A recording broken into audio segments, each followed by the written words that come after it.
নমস্কার বন্ধুরা, job news 18 Bangla YouTube চ্যানেলের পক্ষ থেকে আজকে আপনাদের সকলকে স্বাগতম। আজকে আপনাদের জন্য নিয়ে এসেছি যেটা হচ্ছে উত্তর 24 পরগনা জেলায় আনন্দধারা প্রকল্পের মাধ্যমে কমিউনিটি এডিটর নিয়োগ করা হচ্ছে, যেটা আবেদন প্রক্রিয়া অনলাইনে আবেদনের শেষ তারিখ হচ্ছে 19 আগস্ট দেওয়া হয়েছে। ঠিক আছে, সেই নিয়ে আমরা বিস্তারিত আলোচনা করব। প্রথম থেকে ভিডিওটি শেষ পর্যন্ত মনোযোগ সহকারে ওয়াচ করুন। আপনারা এখানে দেখতে পাচ্ছেন নিয়োগকারী সংস্থার নাম এখানে বলা হয়েছে। এই যে এখানে দেখতে পাচ্ছেন যে ডিস্ট্রিক্ট মিশন ম্যানেজমেন্ট ইউনিট নিয়োগ করছে। ঠিক আছে, এবং উত্তর 24 পরগনার জেলার আনন্দধারা প্রকল্পের মধ্যে। ঠিক আছে, যাই হোক এখানে পদের নাম দেওয়া হয়েছে কমিউনিটি এডিটর। ঠিক আছে, 61টি পদ রয়েছে এবং আবেদন হচ্ছে অফলাইন মোডে আবেদন জানাতে হবে, অর্থাৎ দরখাস্ত করতে হবে। প্রথমে বলেছিলাম অনলাইনে, সেটা একটু ভুল ছিল। যাই হোক, তারপর এখানে দেখতে পাচ্ছেন আবেদনের শেষ তারিখ হচ্ছে কি 19/8/2025 তারিখ। ঠিক আছে, এটা মনে রাখবেন।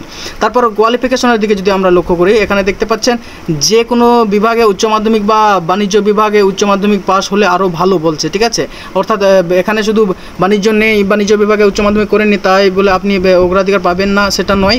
উচ্চ মাধ্যমিক পাস হলেও আপনি আবেদন করতে পারবেন, কিন্তু তার মধ্যে উচ্চ মাধ্যমিকটা যদি বাণিজ্য বিভাগে পাস হয় তাহলে আরও বেশি অগ্রাধিকার পাবেন। অন্যান্য ক্ষেত্রে আবার কি বলছে যে উচ্চ শিক্ষাগত যোগ্যতা যদি কারো থাকে সেও আবার বেশি অগ্রাধিকার পাবেন, এখানে কথা বলা হচ্ছে। ঠিক আছে, তারপর কম্পিউটারের কিছু দক্ষতা চাওয়া হয়েছে। এখানে দেখতে পাচ্ছেন MS এক্সেল বা ওয়ার্ড, ইন্টারনেটের বিষয়ে জ্ঞান থাকা দরকার, কম্পিউটার সাধারণ জ্ঞান। তারপর বলছে হিসাব রক্ষণ ও এডিট সম্পর্কে প্রাথমিক ধারণা থাকা দরকার, নতুন কাজ করার দক্ষতা ও শারীরিক সক্ষমতার কথা চাওয়া হয়েছে। যাই হোক, তারপর নিচে স্ক্রল ডাউন করার পর আমরা দেখি কি কি রয়েছে। আর এখানে দেখতে পাচ্ছেন বয়স সীমার কথা।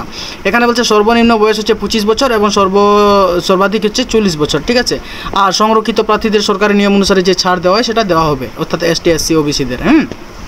আগেই বলে দিয়েছিলাম যে আবেদন শুরু হচ্ছে কত, এই যে 4 আগস্ট অর্থাৎ 4 আগস্ট থেকে শুরু হয়েছে এবং শেষ হচ্ছে কত 19 আগস্টে শেষ হচ্ছে। ঠিক আছে, নির্বাচন প্রক্রিয়ার কিছু বিষয় দেওয়া হয়েছে।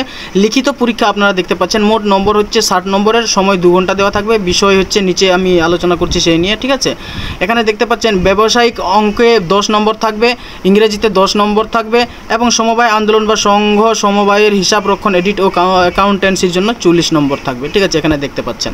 যাই হোক, তারপর কম্পিউটার পরীক্ষা হবে, মোট নম্বর থাকবে 20 নম্বর।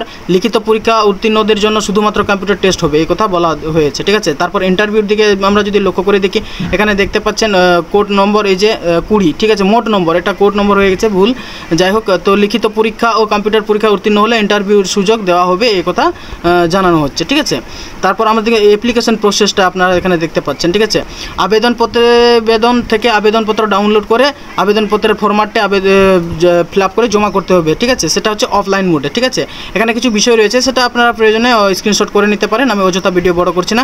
আর এই কথা বলে রাখি যে আমি ডিসক্রিপশনে অফিসিয়াল নোটিফিকেশনটি দিয়ে দেবো, সেখান থেকে প্রয়োজন মতো আপনারা সেই ফর্মটি ডাউনলোড করে নিতে পারেন এবং এই যে এখানে দেওয়া হয়েছে এই ঠিকানায় আপনাদেরকে সেটা পাঠাতে হবে। ঠিক আছে, অফলাইনে আবেদন করতে হবে এবং আবেদন ফি কোনো রকম নেই। ঠিক আছে, এই কথাও বলে দেওয়া হয়েছে। যাই হোক, আজকের ভিডিও পেয়ে যদি আপনারা লাভবান মনে করেন নিশ্চয়ই একটি লাইক করবেন আমার ভিডিওটি, আর আমার চ্যানেলের সঙ্গে সম্পর্ক রাখার জন্য সাবস্ক্রাইব করতে ভুলবেন না। ঠিক আছে, যাই হোক, আমি আজকের ভিডিও এখানে সমাপ্ত করছি। ভালো থাকবেন, সুস্থ থাকবেন, দেখা হবে নেক্সট ভিডিওতে।